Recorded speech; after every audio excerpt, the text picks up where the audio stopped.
Aramaic in the New Testament, Ephphatha. This word appears in Mark 7:34, and looking up to heaven, he sighed and said to him, Ephphatha, that is, be opened. So this is a passive idea here. It comes from pei tav chet, that verbal root, which we have seen in biblical Aramaic, and it's also a Hebrew root, as in Ezekiel 33:22. So let's look to the left. We see a nifal vayiktol, my mouth was opened. Now it's interesting, the Targum Jonathan rendering is an itpael perfect third masculine singular, and the perfect third masculine singular in this stem is the same as the imperative. So let's take a look at it as a candidate word lying behind Ephphatha.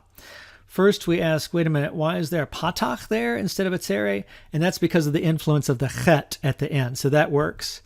Now, why is there a tav? Well, it's expected for itpael, but not for this word Ephphatha if this lies in the background. We look in this grammar for Babylonian Aramaic, and we actually find that the tav was optional, so it could drop out, it could assimilate. And based on this evidence, Julius Wellhausen, in his Mark commentary, when he talks about Ephphatha, says that this dynamic in Babylonian Aramaic must also have been Palestinian, which is kind of a strange claim given geography and dialectical and time differences, merely to assume because the Babylonian Talmud has a dropped tav in its itpael that therefore the Aramaic of Jesus' time would, because we're more talking about a Palestinian Aramaic, not a Babylonian kind. So what do we do with that?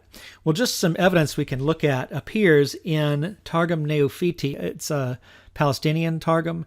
Genesis 49:1, the door was opened. So once again, the itpael perfect third masculine singular is the same form as the imperative. And there's the tav.